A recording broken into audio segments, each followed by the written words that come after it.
من وين أبدأ؟ وشلون أدخل عالم التدريب؟ شنو هي أول خطوة؟ شنو الشهادات اللي أحتاجها؟ وشنو أسوي؟ وشنو هي الأدوات والآخرين من الأسئلة؟ بس أكو قليل من الناس اللي يسألون هذا السؤال الصح. ليش لازم أبدأ؟ Start with why. سايمون سينغ، هذا كتاب عظيم. ليش لازم تبدأ؟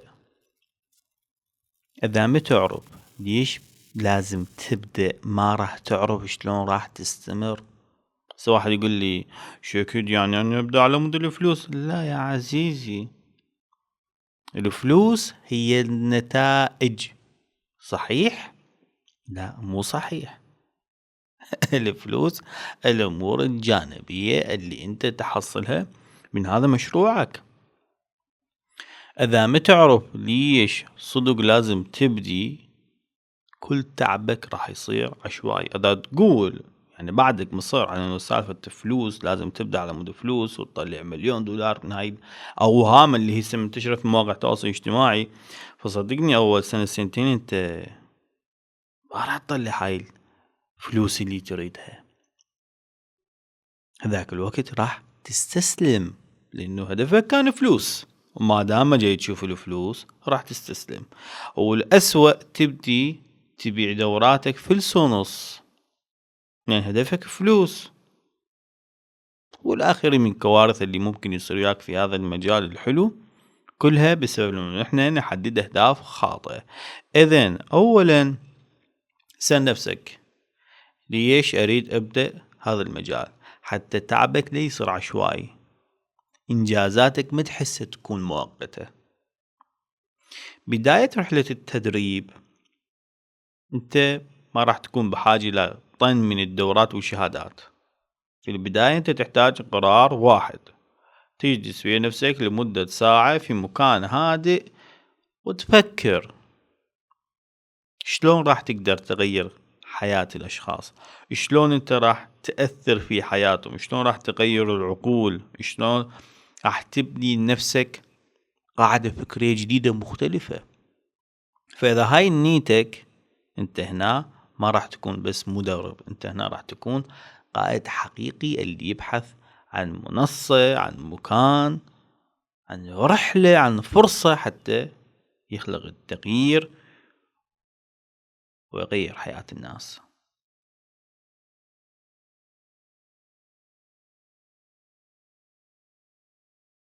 خل أوضح لك فت خريطة تكون سهلة بخطوات واضحة حتى تعرف من وين تبدأ رحلتك كمدرب. أولا التخصص. شوف أنت ما لازم تقول أني أريد أتعلم كل شيء وأريد أعلم الناس كل شيء. لا لا لا أبدا. اختار نقطة ألم واضحة موجودة في حياة الأشخاص، في حياة الجمهور اللي تريد تساعدهم، وابدي تتعلم وتثقف وتركز بعمق في هذا المجال حتى تقدر تساعد الآخرين. مثلا تقول أنا أريد أساعد الناس يسيطرون على وقتهم، أريدهم يركزون أكثر على وقتهم، على أهدافهم. أو تقول مثلا أنا أريد أساعد الشباب يقوون مهارات التواصل، أريد أساعد الخريجين يقوون مهارات التواصل حتى يحصلون فرصة عمل. نقطة ألم واضحة واحدة تبدي بيها. ثانيا بناء المحتوى. صار عندك رسالة، صار عندك فكرة، لازم هاي الرسالة والفكرة تعبر عنها وتوصل إلى جمهورك من خلال المحتوى. فهنا لازم تبدأ مع صناعة محتوى قدر الإمكان يكون بسيط. لا تروحون إلى نوع المحتوى اللي يكون معقد والصعب تنفيذه، لا، قدر الإمكان محتوى البسيط اللي يساعدك تقدمه يوميا. اشرح به فكرتك ونقلب أسلوبك مو أسلوب الآخرين. مو تشوف مواقع التواصل الاجتماعي في شخص بهاي الطريقة معينة يقدم أسلوبه وتريد تقلده، أنت هنا راح تصير مقلد للآخرين. لا، احتفظ بأسلوبك، احتفظ بستايلك، براندك الشخصي. إذا تقدر فيديو قدموا فيديو وريلزات، إذا تقدر يوتيوب قدم يوتيوب، إذا ما تقدر فيديو تقدر صوت مثلي سجل صوت. إذا لا هذا ولا ذاك تقولين مثلا أنا بسبب بعض الظروف ما أقدر أظهر أمام الكاميرا ولا أسجل صوتي، كاروسير، بوستات، هذني كلهن يساعدن في نقل رسالتكم. إذا أنت كاتب إبداعي، ابدأ بنشر أفكارك في مدونتك الخاصة كمقالات، خلي الناس يقروها. كل اللي تسويه له هدف من عنده شيء واحد، الناس تشوفك وتتعرف عليك وتفهم طريقتك شلون أنت راح تغير حياتهم. ثالثا وهذا مهم، الاختبار المجاني. في أول فترة عملكم لازم تقدمون جلسات مجانية أو دورات بسيطة. هذا راح يساعدكم تشوفون ردة فعل الجمهور مع محتواكم شنو. هل فعلا أنت جاي تقدر تغير حياتهم؟ راسل برانسون من كبار مدربين المراجع في العالم يقول في بداية فترة عملي كنت أروح للشركات أطلب من عندهم يقدمون إلي فرصة عمل مجانية، فرصة تدريب مجانية. يقول كنت أقول لهم بأنه أنا أتأكد بأنه هل صدق أنا أقدر أفيدكم لو لا، وكان يروح ويدرب ويساعدهم عشان يشوف نفسه صدق يقدر يفيدهم. فبدأ يكسب ثقة بنفسه من هاي التدريبات والجلسات المجانية. أنت تقدر تعرف طبيعة أسئلة الناس شنو، مشاكل الحقيقية للناس شنو. أنا حد هسه قدم استشارات مجانية لفئات مختلفة، مجالات مختلفة، من فد فئة وفد مجال معين أريد أدخل بيه، فد سوق معين أريد أدخل بيه. أول شيء أسوي أقدم استشارات مجانية، أعرف شنو مشاكلهم شنو أسئلتهم، وثم أروح أتعمق وأتعلم في أسئلتهم في مشاكلهم حتى أقدر أقدم لهم منتج اللي يكون مناسب. لهذا السبب أنا صاير فترة أقدم منتجات ناجحة 100%.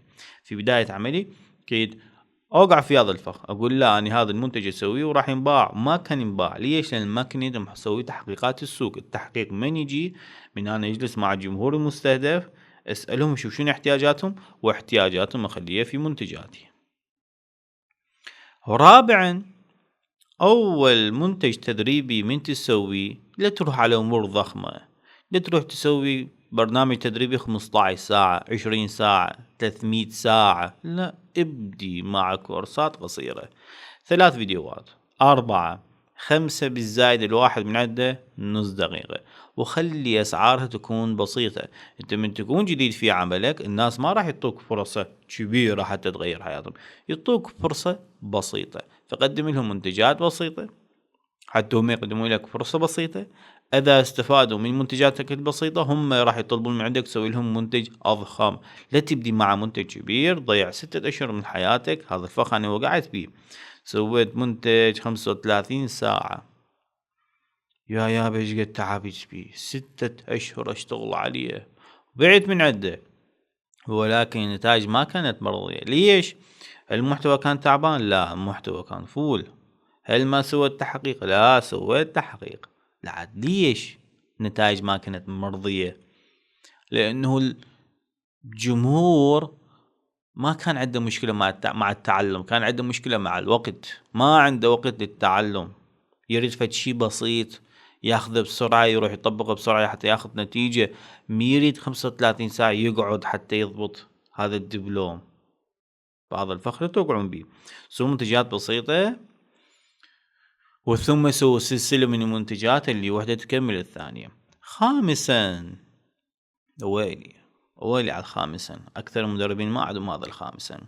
لازم عندك نظام، سيستم، نظام للنشر، نظام للتفاعل، نظام للمبيعات، نظام لصناعة المنتجات، نظام صناعة المحتوى، نظام لحياتك، نظام لنومك، نظام لأكلك.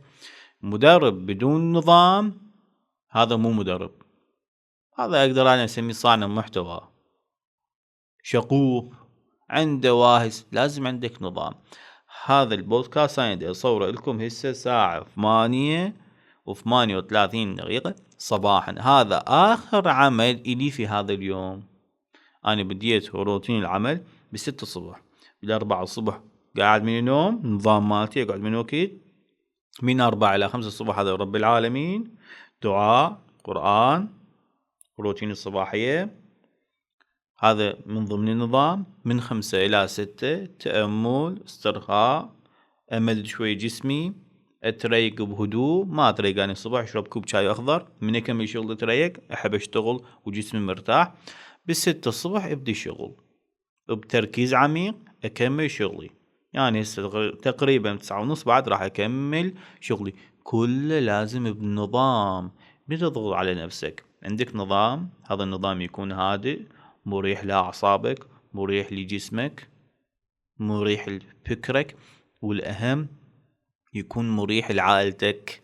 متى تموت نفسك حتى تنجح وتموت وياك الآخرين، تعزل نفسك متى تتواصل وياهم؟ لا، كله لازم يكون ثابت حتى ما يعكر مزاجك، ما يتعبك، ويخليك تستمر.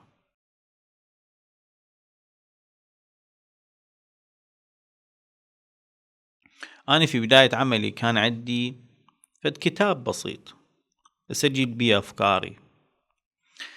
واحدة من الأمور اللي كنت هواي أكتبها بيه فد سؤال بأنه أني هسه أريد أبدي التدريب، بس من وين لازم أبدي؟ لو كنت صفحات من مقالات أكتبها لنفسي مثل الإنشاء اللي كنا نكتبه في الابتدائية، كنت أكتب نفسي أشوف أفكاري شنو، أراجع أفكاري. بهاي البداية أصلا ما كان عندي جمهور، ولا عندي كورسات، ولا منتجات رقمية، ولا كنت أعرف شلون أصنع منتجات رقمية، حتى مايك ما كان عندي. أهم خطوة كان عندي بأنه هل أني صدق راح أستمر بهذا الشيء لو لا. من حسن حظي أني قرأت كتاب ابدأ مع لماذا Start with Why سايمون سينك، حتى أعرف بأنه أني ليش أريد أبدي، مو من وين أبدي، ليش أريد أبدأ. هذا أهم شيء أني اكتشفته في بداية مشروعي. وبعدها بديت انشر المحتوى، واول محتوى نشرته ظل يومين ولا لايك حصيته شيء طبيعي. يعني انت اول منشوراتك متحصل لا لايك، لا تعليق، لا تفاعل، ولا ناس راح تكون مهتمة. وفي بداية المشروع انت دائما تكون متحمس وتنشر معلومات حلوة وقيمة، والتصميم هواية تتعبي، بالصور تصور بانه الناس راح يستقبلوك واو انت وين كنت، بس لا، ما راح يستقبلوك، ما راح يهتمون إلا إذا أنت اهتميت وتبغى تستمر تستمر تستمر تستمر. هسه بعض الأحيان افتح تعليقات اليوتيوب، شوف وايد من طلاب كاتبين مثلا هذا الفيديو غير حياتي، انت غيرت حياتي، انت ساعدتني، انت. انا افرح بهاي التعليقات لانه قدرت اخلق في التغيير حقيقي.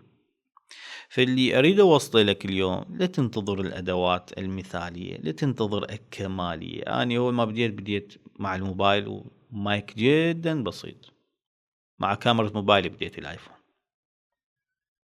الأمور المثالية لا تنتظرها، لأن طريقك راح يكون طويل.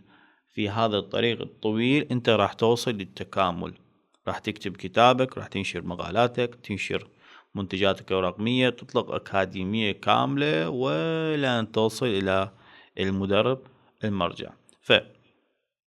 فأول خطوة هو بأن أنت تكون مدرب حقيقي، مو بس شخص ينقل معلومات وفيك ويسوي كورسات بالذكاء الاصطناعي. هذا الشيء لا تسووه، مو حلو، ميلوك لك.